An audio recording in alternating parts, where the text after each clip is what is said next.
this here is gonna be a short and comparatively niche one. Mm-hmm. Because it's a thing that I have been looking at and had an experience yesterday that I thought I would share. I'm going to ask you 25 questions. Oh, 25 seems like 25 a lot. questions that you're going to answer. And we're going to give you a score, and we're going to compare that to my score. And you're going to think about your experience of dizziness. Okay. Of being dizziness. When you think about your dizziness, first question, does looking up increase your problem? The options are yes, sometimes, and no. Sometimes. Okay. Because of your problem, do you feel frustrated? Yeah. That's like a yes? Yes, I feel frustrated. Because of your dizziness, do you restrict your travel for business or recreation? Yes. Does walking down the aisle of a supermarket increase your problems? Yes. Because of your problem, do you have difficulty getting into or out of bed? Sometimes. Does your problem significantly restrict your participation in social activities, such as going out to dinner, going to movies, dancing, or going to parties? Yes. Because of your problem, do you have difficulty reading? No. Does performing more ambitious activities, such as sports, dancing, household chores, sweeping, putting the dishes away, increase your problems? Yes. Because of your problem, are you afraid to leave your home without having someone to accompany you? No. Because of your problem, have you been embarrassed in front of others? No. My first reaction to that question was like, no, should I have Should it? been? Yeah. Do quick movements of your head increase your problem? No. Because of your problem, do you avoid heights? No. Does turning over in bed increase your problem? Sometimes.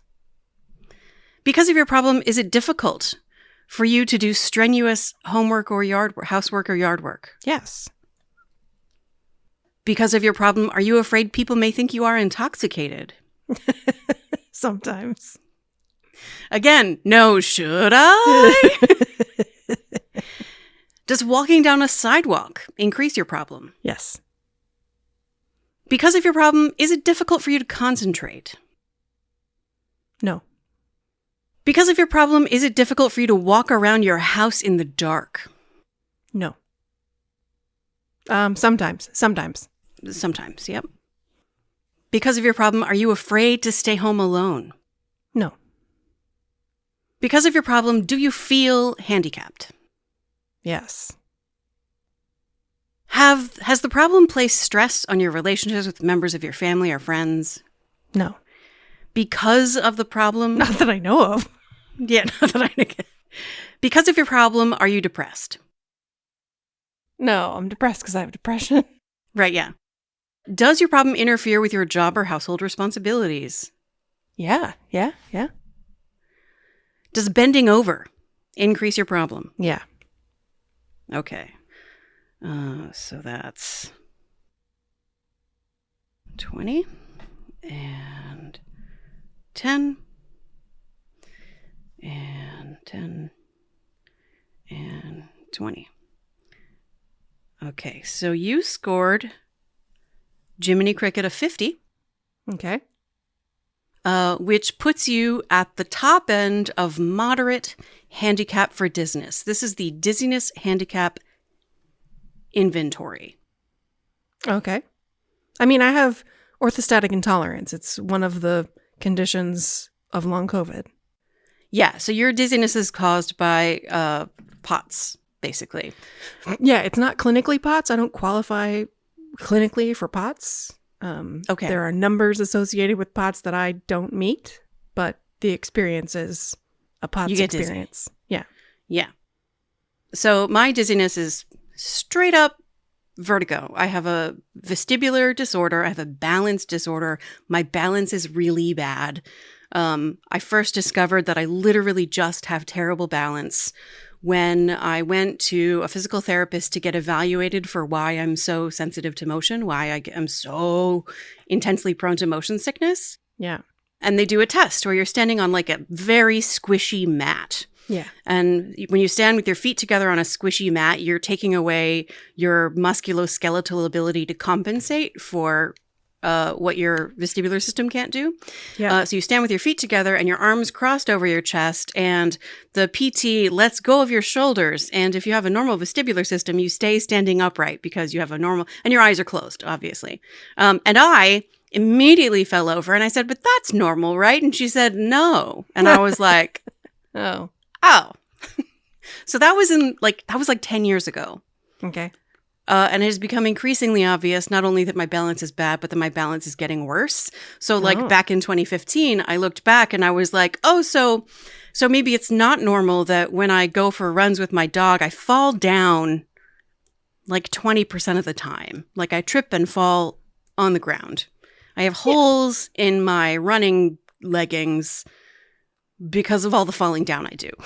Yeah. And I was like, I guess that's not like a normal part of human experience. So a lot of my sort of clinical life and therapy and like being evaluated for stuff is learning that what I experience isn't actually normal. So I took this yesterday and I scored a 54, which is right at the bottom end of severe handicap. Yeah. And what particularly struck me were, well, first of all, does walking down the aisle of a supermarket increase your problems? That's a big ol' yes for me. Yeah. And I had always attributed that. And I think that my balance disorder is sort of like linked to my autism in a way because it's a hypersensitivity. There's too much information coming in about my position.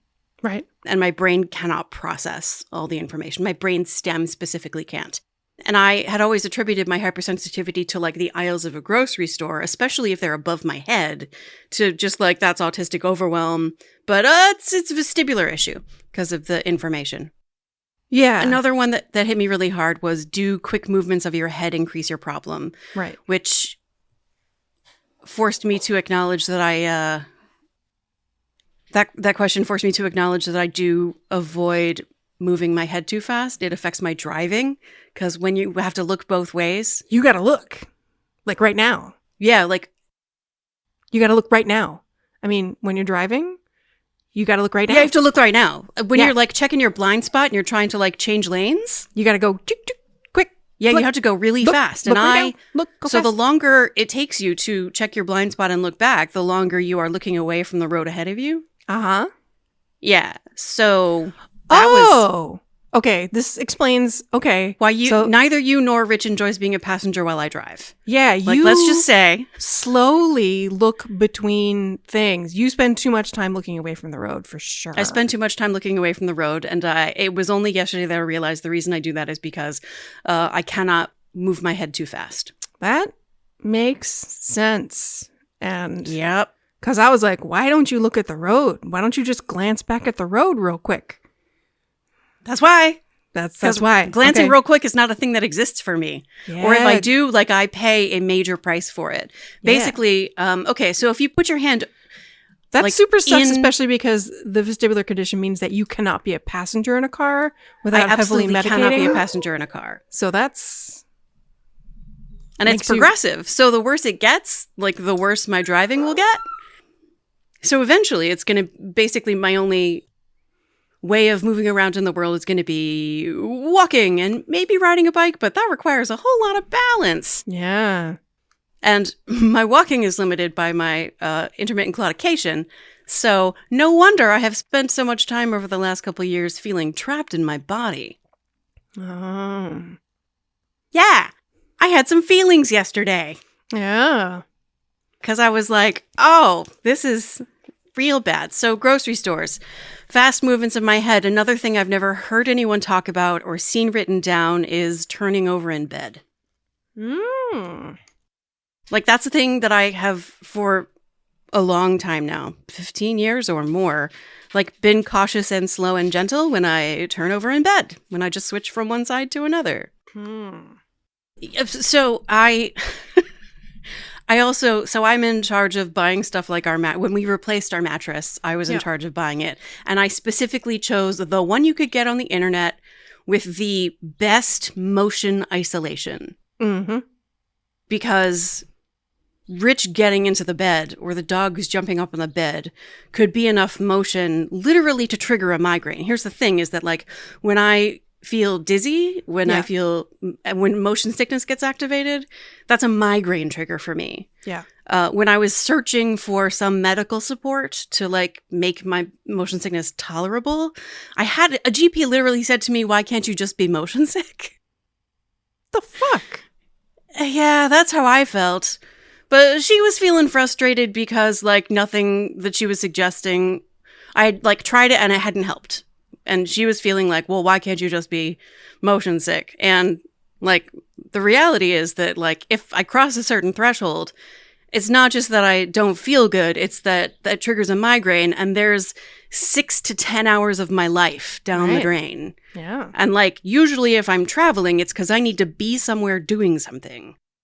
Not to mention just how fucking awful migraines are. And my migraines, just for clarification, are not like headache migraines. They are vestibular migraines. They are dizziness migraines. Yeah. Tasks like emptying the dishwasher because you have to like bend down and stand back up and turn around. Can I give you a solution for that? Well, no, it won't be a solution for you because of the like quickly looking back and forth that is such a part of loading and unloading the dishwasher. Your drawer dishwasher? But the drawer dishwasher, you don't have to bend down. It's nice. Yeah, I might consider that to make it slightly more accessible. An accessible dishwasher, dude. Yeah. Maybe I should strongly consider that. Because it is a... You know, we're not 50. And for loading and unloading the dishwasher to be a task I need to be really cautious about, it just feels like I feel about 65 in my body. Yeah. And part of that is like the sort of chronic fatigue of long COVID. Mm-hmm. But as I took this dizziness inventory, I recognized for the first time just how very much of my life is just harder because of being dizzy. Yeah. I mean, like, the value of an inventory is, like, actually recording. How much do you have? Yeah. And, like, when you actually take stock, it's, well, that's quite a lot, isn't it? So it's divided into 3 categories, these answers. There's functional, physical, and emotional. And my emotional score is very low. Like I don't have the, like, I'm worried about embarrassing myself, or I'm worried that people will think I'm drunk. Right. I don't have that. What I do have, let me say that I don't typically look like I have a balance disorder. We took dance lessons for many, many years. I then was a long distance cyclist. I then became a rock climber. Like I have done physical activities that required balance and therefore trained my bones and muscles to compensate for what my brain was never very good at doing. Yeah, you were a competitive Lindy Hopper. Yeah. Which is a thing I have now lost. I can't do that. So you remember spotting? For those who are not dancers, when you spin in one place, you are trained to find a spot in the space in front of you to focus your attention. So you turn your body without turning your head. You keep your gaze on that spot as long as you can. And then as you continue moving your body around, you whip your head around right back to that spot. It's called spotting, so that you reduce dizziness from spinning so that you can spin longer. Again, I was a competitive, winning competitions Lindy Hopper. And spinning was a thing I did a lot, in addition to the 16 years of ballet lessons. And I can no longer do that. That's gone for me. Yeah. I can do it relatively slowly, but... Right. So that's a loss, and that the feels... fact that it impedes your driving, I think, is the most compelling argument in terms of handicap. Yeah. And I didn't know until yesterday. Yeah. That was what was going on. Yeah. And when I talked to Rich about it, he also immediately was like, "Oh yeah," because he doesn't enjoy being a passenger with anyone, but I am a particularly distressing driver for him. Yeah, no, he and I have had conversations about your driving. Yeah, you do not experience me as a safe driver. No. and I did just get into a car accident. Yeah. Also, having difficulties reading because of my balance, the eye movement associated with like reading across lines. Yeah. Has increased. These are. Is this another category of the questions? The emotional questions. So the three. It was another question where I was like, "Oh fuck, that's a balance thing. That's a dizziness problem." So I just again, for the record, I have an accessible parking placard because I cannot walk distances more than, I'm going to say 40 feet without having to lay down or at least sit down. And even sitting is not enough. I usually have to lay down unless there are some circumstances. Because of the combination of fatigue, but mostly orthostatic intolerance. My blood pressure, my autonomic nervous system sucks ass and cannot regulate my blood pressure so that when I stand up, my blood pressure does not increase slightly so that I get blood in my head. My body depends on gravity. So when you change postural positions, when you go from sitting to standing, or lying down to sitting, there's a change in your blood flow. There's supposed to be a change in your blood flow in order to increase blood flow to your brain. And my body doesn't do that. And it also, if I stay standing or even sitting just upright for too long a period of time, it just never keeps up with that. So I need to lay down a lot. And so I have an accessible parking placard for that reason, so that I can get to the UPS store or the CVS and go in with a cane or a rollator, so that if I have to stand in line, at least I can sit on my rollator. Like, because I get dizzy just from being upright.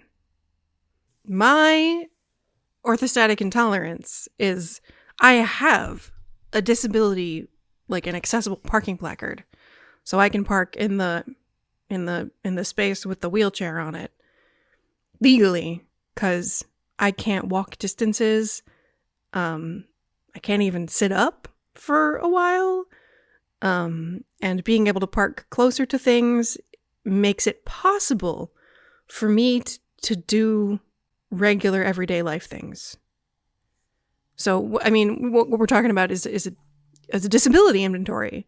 Are the things you're experiencing qualify as disability? Yeah. And yes, I have a legal accessible parking placard, legally stating that I'm disabled because of the combination of chronic fatigue and orthostatic intolerance. Yeah. I don't have... You maybe should. Especially because you can't use a wheelchair. And when I use a wheelchair, like, where I park doesn't matter. Yeah. Because of my fucking balance disorder, I can't use mobility aids that are motorized. Yeah. And I can. So, like, I very rarely use my accessible placard because either there's a space that's not like a reserved space that's like right next to it, and that's fine for me. Or I can park anywhere because I can put my wheelchair together and, just scoot. Right. Disability, the biopsychosocial model of disability. Sometimes you're disabled because of stuff that's actually happening in your body. And sometimes you're disabled because of the infrastructure not being designed to accommodate you. Right. And having a wheelchair makes many more spaces accessible to you. Yes. Though we have talked not very frequently, but we have talked about the ways that the world is not really awesome for people who wheel around the wheelchairs. world instead of walking around the world. Yeah. Oh, yeah. No, it's not that a wheelchair solves my problem, both because there are problems interacting with the world when you're in a chair, but also because sitting fully upright is not a solution to my orthostatic intolerance. It's a solution to the fatigue, but it's not a solution to the orthostatic intolerance. Yeah. I recently got a new chair that reclines. Yeah. So that I can change position, and sometimes that helps. So my dizziness is not orthostatic intolerance. It is not about my blood pressure. It is about my actual balance. Right. It is yours not. Is also, well, I was going to say yours seems to be more long-term, more permanent, but I've been here 5 years now, so. Yeah. Mine way predates COVID. Way predates, yeah. And as far as I know, is only progressive. There's been recent research really honing in on the neurological structure of the thing I have, which is great. I love a structural diagnosis. God knows. But one of the great things about having a structural diagnosis is that it provides a target for medical intervention. Yeah. So there may be the development of a treatment of some kind, maybe medicine, maybe a therapy, that can actually like reverse this progressive disease. So the nature of the disease. So my balance, as most people know, is made up of a couple of like tiny, tiny organs in your inner ear that keep track of movement in different directions and movement side to side and movement up and down. And it sends like all this different kind of information to your brainstem. And your brainstem's first job is to integrate that information before it sends it further up into the brain. Your brainstem is like your lizard brain. This is very ancient, evolutionarily speaking, brain tissue. And that is where my situation is. It is not a problem with the peripheral hardware inside my skull, like between my ears. It is with my brainstem's capacity to integrate the information. So if you just lots of information is coming in and your brain is supposed to be like, let me assemble this into something coherent. And it cannot assemble it into something coherent. And the result is that I'm dizzy, at least a little bit, almost all the time. And I have to be cautious in the way I move my head and eyes in order not to increase my dizziness. And the condition I have is called vestibular migraines. And one of the main, like the thing I have found as like a diagnostic differentiator between people with vestibular migraines versus people who don't have migraines and people who have just like standard migraines is sensitivity to motion. And it's literally like 2 standard deviations difference. Mm-hmm. So imagine you get strapped to... There's a big difference. Imagine you get strapped to a table. It's like a cushioned, padded, very comfy table. But the reason it's so comfy is so that you kind of like can't feel your body in the same way you stand on a really cushy pad for them to assess your balance. It's dark. They put a blindfold on you. They put headphones on you. You are isolated from all your other senses. You are lying down on a table. You are strapped to it. And it's a roll tilt table. So it both tilts up and down and rolls side to side. Can you imagine that? I can. Okay. So people with vestibular... So the task is we're going to, in the dark and in the silent, on this cushy table, we're going to roll you or tilt you, or sometimes roll and tilt you at the same time. And your job is to push a button to indicate when you notice you have moved. And threshold of awareness is what they're looking for. This table is moving very slowly, 1/10 of 1 degree per second. Like that's a degree as in out of 360, right? 1/10. So it takes 3 minutes to go all the way around. Yeah, 3 minutes to go all the way around. It's pretty slow. Pretty slow. The threshold of awareness, like the least movement. People with vestibular migraines are aware of movement at the tiniest piece of movement. They're aware long before people with either no migraines or just standard migraines. So my awareness of movement. Do you remember when we went It was 2016. It was a different time in the world. It was a different time in the world. And we went on a Harry Potter ride at Universal. We didn't know. We didn't know. Went to Universal to go to Harry Potter World, and there was money spent on Harry Potter merch because we didn't know. Had not yet come out that Joanne's middle initial is actually KKK. So I cannot go on any rides at all. No. But I wanted to go through the line and you can stand in line. There's so much entertaining stuff in the line. Which they have to do because you're going to spend a lot of time standing in line. And so they entertain you with stuff in the line. And I want to see the line. So I walked through the line, and there's always a bailout point especially for rides that have some like challenge to them. And usually that bailout point comes before any ride element happens, before you ride anything. And not for this ride. For this ride, you get into an elevator to descend down, and it's not a standard elevator. The floor moves to make it feel like it's rumbling. It's an exciting elevator. It's an exciting, adventurous elevator. It's a fucking migraine trigger elevator for me. Yeah. And I wrote an email to them being like, hi, you need to make the bailout point sooner than this, because I was not the only person in our elevator who was like, this is not okay. There was another lady in there who was like, the fuck? Yeah. Another person who intended to bail out, like me. Yeah.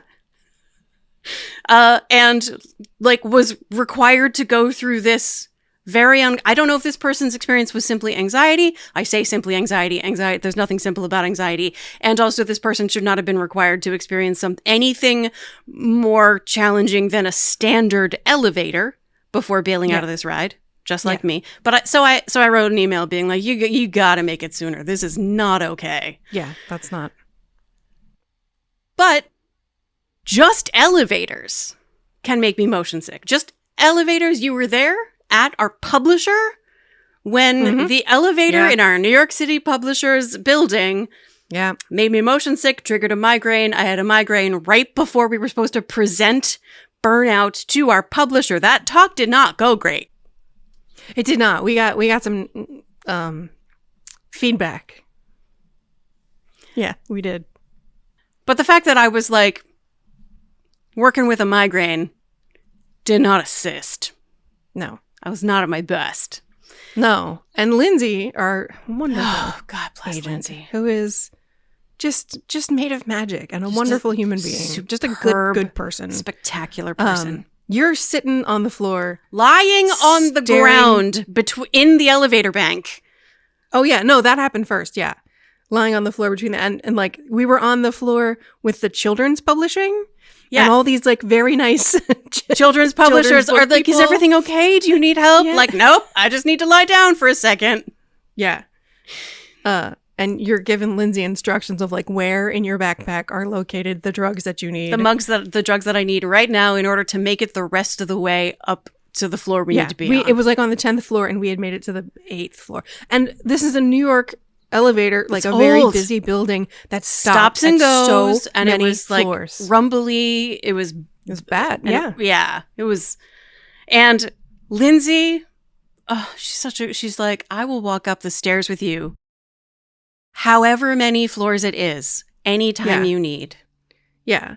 And when we actually got to the room we were presenting, you were sitting on the floor leaning on a column or something, staring blankly into the middle distance.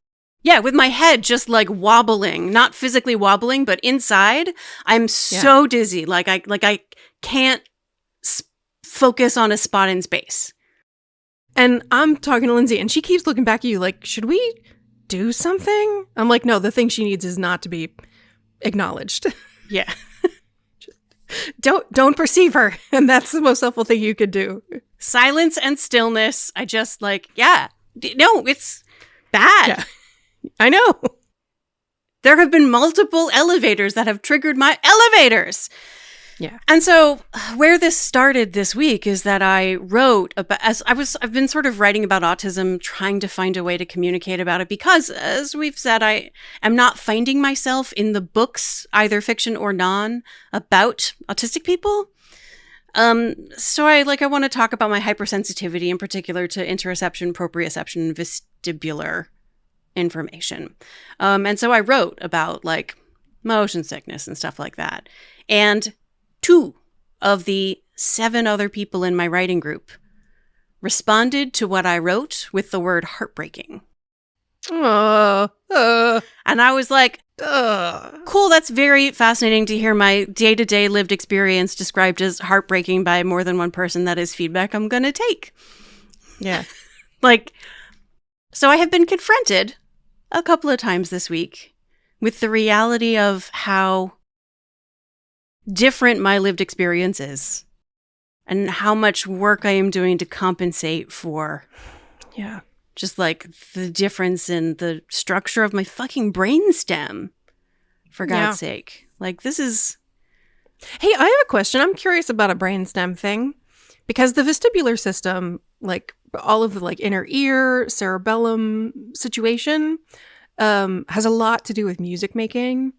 So I'm curious about your striking accuracy. It's terrible. Yeah? Mm-hmm. I mean, I haven't measured it, but it's terrible. Yeah. Like me and a hammer? I mean, does it trigger suffering? Or are you just bad at it? I'm just bad at it, yeah. I mean, because that maybe is a thing you can practice to like make some improvement. Because that's a thing you can do if it doesn't trigger suffering that could actually like start to make you... I mean, that's not something that's going to... Like, the thing I need to practice is balance, I know, the difference would be standing very on small. one foot. I need to practice, like, weight transfer. Yeah, but that's really risky. It's not if I'm standing up in my bedroom on one foot and like challenging myself to move my working foot from one place to another. Working foot versus standing foot is what I'm talking about. I'm standing on one foot and I move my working foot around. I'm describing for other people. I know. Like that's the challenge I need to develop because I need to train my bones and muscles to stay good at compensating for what my brain isn't doing. There's not really much I can do about like the head movement problem because except for, I mean, like, so one of the things is that activation of the sympathetic nervous system, the sympathetic vagus, definitely increases sensitivity and therefore worsens symptoms. So like keeping my stress level, keeping my anxiety under control, that's genuinely important to reducing my my experience of symptoms. Yeah. But I think when I was curious because I know that just musically striking. So I was just curious about that. I think when it comes to supporting your driving, I think you need more help from your car. You need a car that has blind spot detection. Yes, absolutely. And lane correction. Yes. And oversteer prevention. Yes. And will beep to remind you to look at the fucking road. Yeah, in 2020, I replaced my car and made sure I had one of the great things about behavioral compensation, because I cannot be a passenger in a car. When I travel, when an organization is bringing me someplace, they always want to give me a ride. They want to get me a car. They want to give me a ride from the airport to the hotel, from the hotel to the venue, from the venue to the restaurant afterward. And I'm like, no, I cannot be a passenger in a car. One time I went to, there was this sort of like impromptu dinner after the conference and I got invited to it because I was one of the speakers. And I was like, no, I cannot be a passenger in a car. I cannot travel 3 miles in a car. And I was like in Europe. I had not rented a car. And the organizer, the guy was like, I'll hold your hand. And I was like, I don't need my hand held. I need my brainstem to function. It's not about my feelings. I'm not it's about worried. My cerebellum. I'm not afraid. It's not my cerebellum. It's my brainstem. It's my brainstem. Not good. Brainstem, no worky. Cerebellum's part of the brainstem, isn't it? It's like sits right on top of the brainstem. The part of my brainstem that is... I gotcha. All right. The problem is just like the very first place the input goes. Okay. Anyway, so I rent cars when I go places instead of getting like I've taken one Lyft ever. It was with you. It was at Disney World. But mostly I rent cars. And one of the great things about that is I have driven many, many different cars. And I have therefore gotten to experience many different kinds of things cars can do to assist a driver. Let me tell you what I love. I love it when the wing mirrors have a thing that tells you when there's a car in your blind spot. There's a little like light that comes on that's like, there's a car in your blind spot. And I don't have to look. Does your Bolt have that? The Bolt has that, yes. That's great. Yeah. Yeah. It's great. I do love lane correction, even though like I don't like motion that's not in my control. So yes, so I need my car to help me more. I need more like assistive technology. Yeah. With my driving, because I got a disability. And speaking in terms of the market for cars, those things are considered luxuries. You literally pay more for them. Yeah. In a world where every car has air conditioning, every car has power steering and power windows and automatic transmission, luxury car things are now driver assistants. Yeah. So, unfortunately, being disabled is expensive. Yes, it's expensive.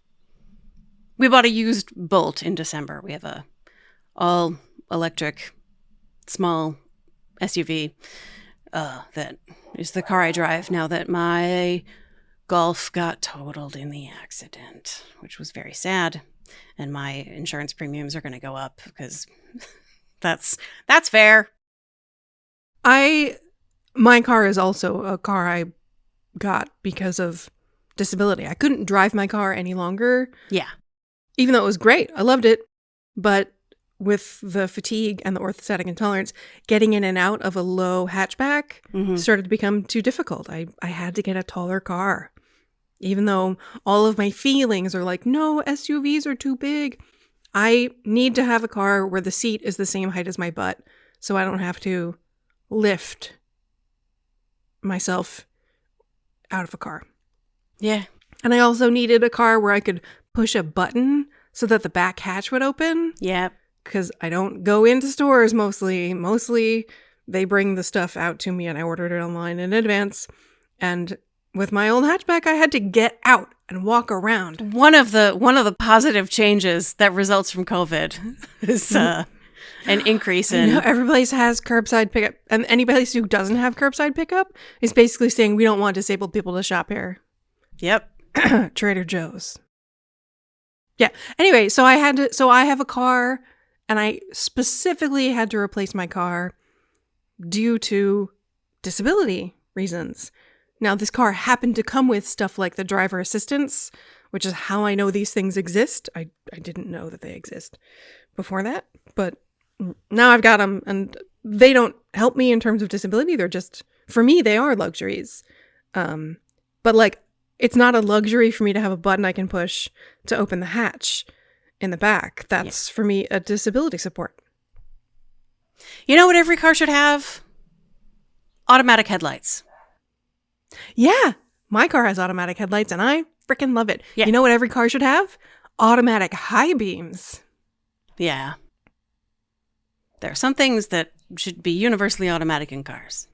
High beams. They should automatically turn off when there's oncoming traffic.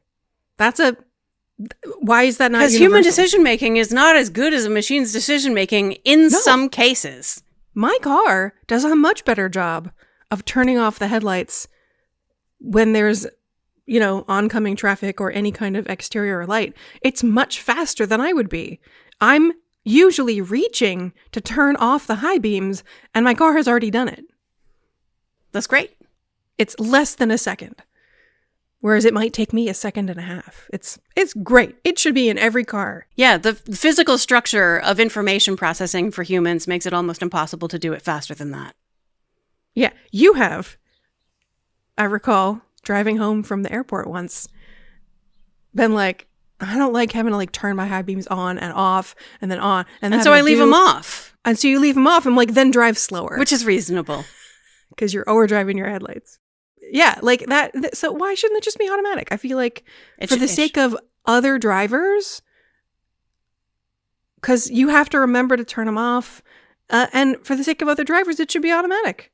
Yeah. You shouldn't even have the choice to leave your high beams on. So I feel like the moral of the story here, anyway, that thing was called the Dizziness Handicap Inventory. If you want, you can find it anywhere online. If you want to go to the beginning of the episode and listen to it, you score 0 for no, you score 2 for sometimes, and you score 4 for yes, and you add up your score, and you see where you fit. We should maybe insert a link to it. Sure. No, we should insert audio of you saying, for those of you playing along at home, here's how you score this. For those of you playing along at home, the way you score this is for every yes, you give yourself 4 points. For every no, you give yourself 0 points. For every sometimes, you give yourself 2 points. When you are adding up your scores, if you score between 16 to 34 points, that is a mild handicap. If you score between 36 and 52 points, that is a moderate handicap. This is the language of the instrument. Apologies if it doesn't feel good for you. I get that. It doesn't feel good for me, trust me. Let me just say mild disability, moderate disability, and 54 or more points counts as a severe disabling dizziness. And I have severe disabling dizziness and did not realize until I did this that one of the ways that it impacts me significantly is in my driving. It impacts me. It is why I find grocery stores just so intolerable. It is why reading physical books has become quite exhausting for me, and I can only do it when I'm in a really good state.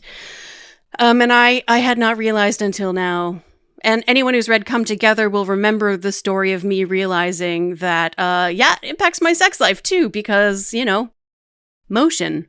Right. And whether or not you're driving.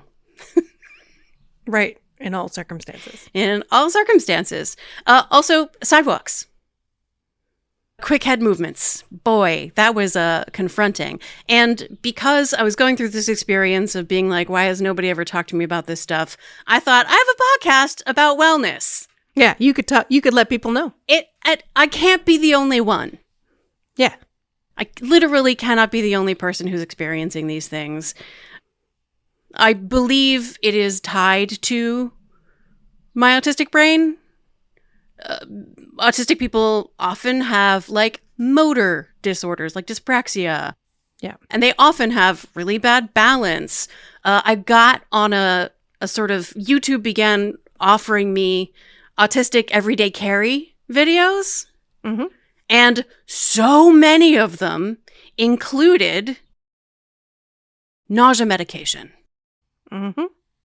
Which that's what I take for when I get a migraine. It's anti-nausea medication. It's motion sickness medication. Because one of the worst things I can imagine is being out in the world, having a migraine trigger to being motion sick and not being able to take the only thing that works for me. Being out in the world without it physically on my body increases my anxiety, which increases the likelihood of me getting a migraine. So it was really valuable for me to hear other people talking about, I make sure I just always have this on me because living in the world without this on me makes life scarier. Yeah. And I was like, and people are not talking about it as I have a balance disorder. That's why I'm so prone to motion sickness. But I have a balance disorder. And that's why I'm so prone to motion sickness, and I literally cannot be the only person, even though I've never heard anyone talk about this. And it is impossible for people to remember that I have this. I will get in the car with friends agreeing to be a passenger for any number of reasons. It might be just I'm just going to try this. I medicate myself as lightly as I think I can tolerate, and I just shovel intense ginger candies into my mouth the whole time. And I ask them, could you please remember to drive as gently as you can? The one time we took a lift at Disney World, I sat in the front seat. I asked the driver to drive as gently as he could, and he did. It was a minivan, right? Yeah, it was a minivan. Yeah, they're awesome. Minnie as in Minnie Mouse. And he absolutely, it was great. Yeah. This is a Disney cast member who drives a car it's red with white polka dots. Hence, it's a Disney branded Lyft. Yeah. LYFT Lyft. Yeah. But whenever I ask my friends, hey, can you please remember to drive as gently as possible? Almost immediately they forget. They get so wrapped up in keeping us alive on a highway. I get that. Yeah. I get that. But they cannot bear in mind to drive as gently as they can at the same time as keeping us alive. And that's how I drive, as gently as I can while trying to keep me alive. The gently being like how I move my own head, which doesn't mean gentle by the experience of the other person. I get that. So the moral of the story, dizziness is a thing. I read a list of things that are so commonly reported by people with chronic dizziness that they made it to the inventory. 2, I think your response, in particular because you have experienced me as a driver. Yeah. You and Rich have had conversations, not behind my back, but when I wasn't there, you were talking about me and my driving. Yeah. And so you have like a lived experience of like, yeah, your dizziness it's your dizziness that makes you drive that way. Oh, that's why you don't look back at the road when you're doing something. Like, because if I'm going to like look at the map, or if I'm going to like change the radio station, I glance down and then glance back at the road and then glance back down and then glance back at the road. So like my attention is constantly switching. Just hearing you talk about that makes me uncomfortable. It's not just your attention is constantly switching, your gaze. My gaze is switching. Even your head position is constantly changing. And and even if I didn't move my head, I'd be flicking my eyes back and forth. Yep. And that's like reading. And if so, yeah. So I totally get that now. That totally makes sense. Therefore, your first response was like, yeah, you need more assistance. If driving is that hard for you, you need more assistance from your car. Mm-hmm. And you're better at this than I am. You're better, partly because you've been disabled longer than I have, and partly because you have this stronger sense of like, no, this should be, like, we should be able to access more stuff to help us. And partly because maybe you've internalized this. Like, the message of Burnout as a book is like, you don't need to work harder. You need more help. Yeah. You need more help. And your first response to me describing my driving experience is your car should help you more. You need more help from your car. And because you had a very basic Volkswagen Golf, and I had recently acquired a Volvo, and all Volvos have all of this assistive technology. And I had been like, this is nice. You know what you need? My Golf was $25,000. Yeah. And your Volvo 100%. was, I don't even know, and I don't want to think about it. Yeah, it was more than double that, yeah. Yeah, and you're leasing it, like it's, The least expensive Volvo is about to become available in America. That's what I'm waiting for, but in the meantime, I had to get a more helpful car in order to keep living my life with any kind of comfort or convenience according to the way that Cape Cod is structured. You can't just walk places. And I couldn't just walk places, and I definitely couldn't just wheelchair. Anyway, I needed a car, and I needed it to be less of a barrier. So part of why it was so natural for you to be like, you need more help, is because you had already made the choice. I'd gotten the help and seen how good it is. How much better it is to have a car that helps you. It's so good to have a car that helps me. And my lease payment is a lot of money every month. And I'm like, worth it? This money is paying for me not to dread going to get groceries. Which is the thing that has to happen. Which does not mean grocery shopping, by the way. It means pulling into the parking spot and opening the hatch and letting them bring my groceries to me. Yeah. Not only do you push a button to open your hatch, you push a button and your hatch closes itself. Yeah. That is fancy. That is some fancy shit. It is. It was on my list of things that I must have in this car. Yeah. And in order to get that, I mean, like, literally, it seems like that button is the difference between a car that's classified as an SUV or classified as a hatchback. Yeah. Everything in my life that feels to me like a luxury. By the way, for the record, it is fully electric. So I'm not driving a big gas guzzling thing. I did get an electric one. I tried to get a secondhand one, but they didn't have one. And it didn't. We are all doing our best. You don't need to justify your choices. I'm doing the most environmentally responsible thing I can in the context of also getting the help I need. So, yeah, there it is. So I was going to say that everything I experience in my life as being a luxury, what the dizziness inventory did for me was be like, this is help for stuff that's hard for you because you're dizzy all the time. Yeah, it's not luxuries, it's accessibility support. Stuff like having a cleaner, somebody cleans our house. Yeah. It's so great. It's so great. It's so great. And like, why can't I clean my own house? Why don't I clean my own house? Oh, it's because cleaning requires bending over and standing back up and fast movements. And that makes me like actively dizzy and can trigger a fucking migraine and ruin my whole day. So what else do I have that I experience as a luxury? I mean, being self-employed, I experience as a luxury. But that's a whole other kind of thing. I mean, because when you add in the autism accommodations, things that are helpful because they reduce the amount of social interaction you have to do, like, that's important. Yeah, it's a lot. Okay, so dizziness. I literally can't be the only one. We don't always say this, and the reason we don't always say it, sometimes it's because we don't think of it, and sometimes it's because, like, it's not what the episode is about for us. But I'm going to say, if you have chronic dizziness, especially if you have vestibular migraines or other experiences of just like chronic dizziness because brain no worky or whatever else, I would like to like hear what that is like for other people, because the reason this is important to me is because I'd never heard anyone else talk about it. And I am hoping that there is someone who hears this and is like, yes!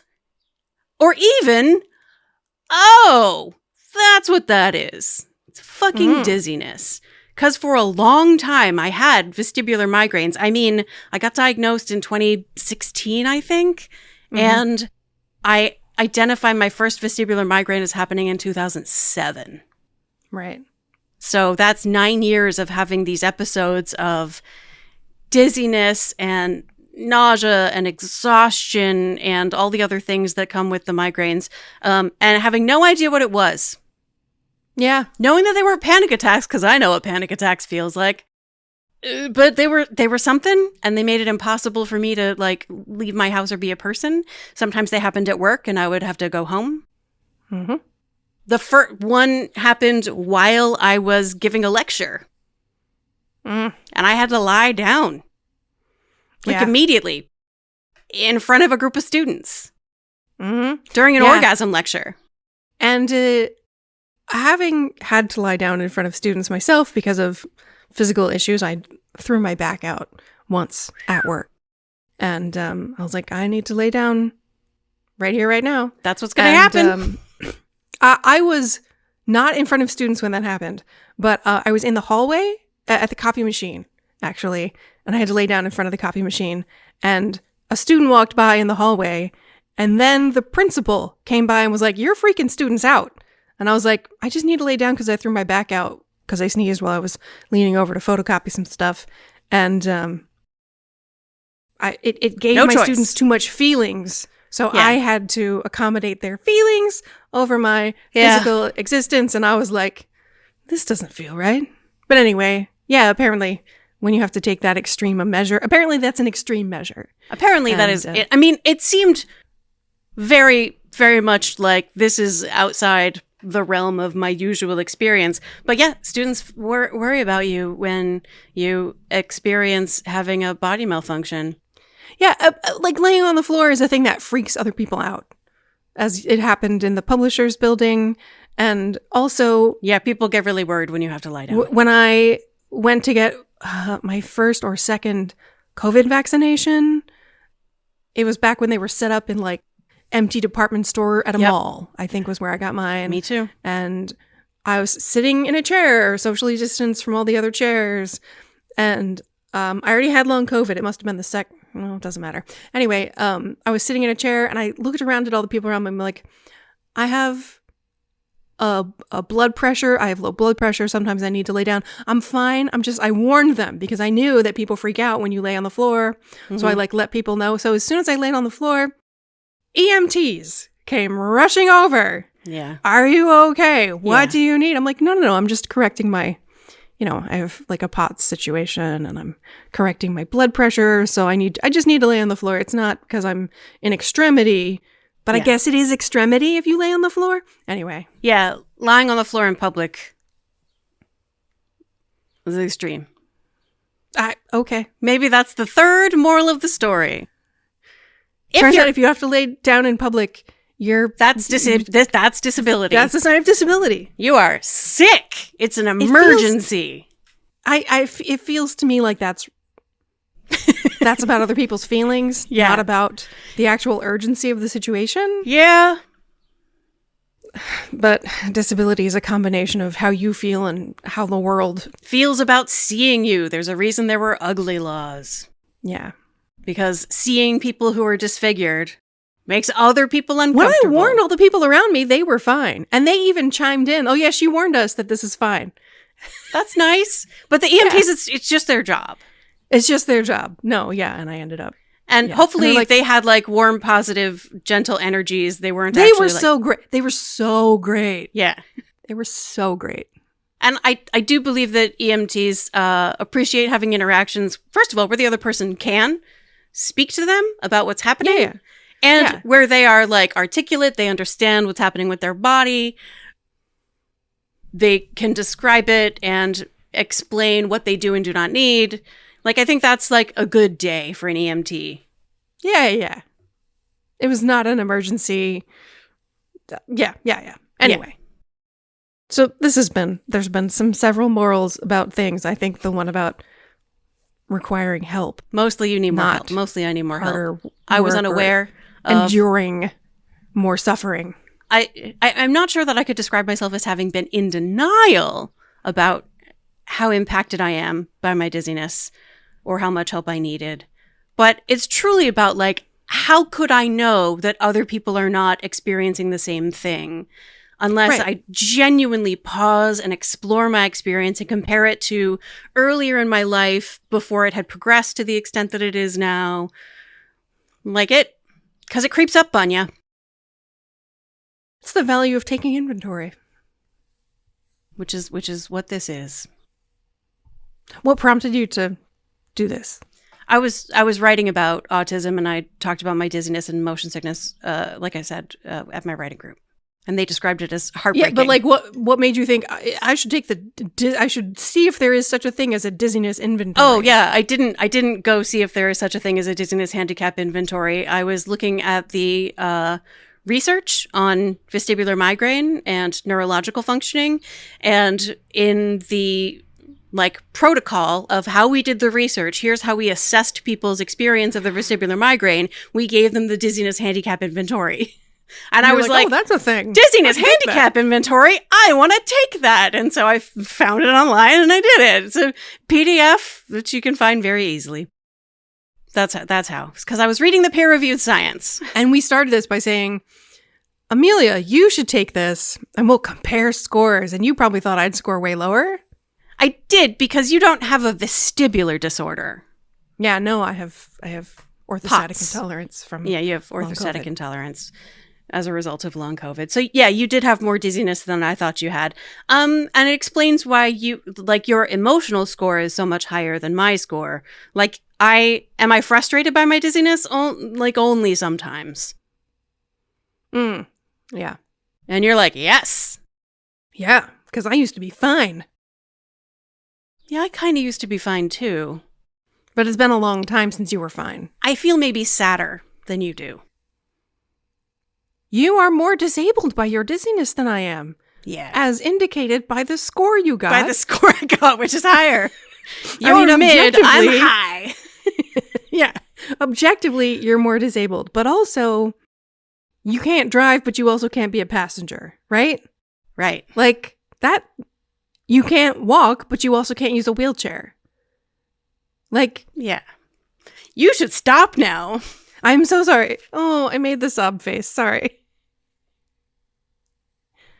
Like I said, this explained why I have felt trapped in my body. Yeah. Because I can't be a passenger, but driving is hard, and I can't walk, but I can't use a wheelchair. Thus, I use a cane. So yeah, I have felt trapped. And reducing my dizziness feels like it would be helpful. But also increasing my capacity to walk would be helpful. And I've been working on those things for solidly 3 years now, the entire time that I've had long COVID. Mm-hmm. And I'm better than I was, but... So, yeah, I've been feeling trapped. Now I understand why. And I'm already doing everything there is to do to get better. And it's frustrating. And it's such hard work, and it requires so much discipline all day, every day. Yeah. It's exhausting. And also my sleep has been profoundly fucked up for a long time, so I'm exhausted, and I am exhausted. So, that's the Emily update. Check in. I guess we're going to call this episode Dizziness and Driving and Help. Dizziness but also driving? Dizziness and getting help? I think it's about disability more than it is about driving. It's about dizziness. Disability. Is it called Emily is Disabled, actually? Amelia uses a wheelchair, but Emily's more disabled. Emily's disabled because she can't use a wheelchair. She can't even have, like, the thing that everyone associates with disability. Yeah. And all the things that come along with the fact that... You had a thing in your life, people talking about the cost of invisibility. Oh, yeah. It's expensive. Yeah. And because when I'm in a wheelchair, everybody's so nice to me at Disney World, for example. Mostly people don't even see me. But cast members. The cast members. But, like, at least people can see, like, this is a person in a wheelchair. Yeah. And you don't even have the choice to make yourself to make your disability visible. Well, I carry a cane. Yeah. One of the benefits of the cane is it is a visual signal to people. This is why I'm slow. Yeah. Same. That's one of the reasons I use it. It turns out the cane helps me more than I anticipated. Canes are helpful, yeah. I didn't know how helpful a cane would be, but it is good. Yeah, so I think the title is Emily doesn't use a wheelchair, but super disabled. No, that's not it. How about lying on the floor in public? Lying on the floor in public. I mean, it's even a little cringy just as a sentence, right? Is it? I think it will be for people. I think not for us, clearly. I think a lot of people, if they think about having to lie on the floor in public, they would feel tremendously embarrassed. I did not, in the moment when I had to, feel embarrassed about it. I was just like, this is the thing my body needs, and like there's no option really. No, I've had to do it multiple times, and I've never felt embarrassed about it. I think that's an autism thing. For sure. Like, I don't get the social cue that says that this is extreme or, and inappropriate. Or that if it gets to the point where you have to do this, it's a crisis. Right. Because it doesn't feel like a crisis in my body. It just feels like, oh, I know how to fix this. Yep. I just lay on the floor. Solution. Boom. I feel better. I just have to do this for a few minutes until my, the blood. Anyway, I think lying on the floor in public is a title that will capture the feelings. All right. Cue the ukulele.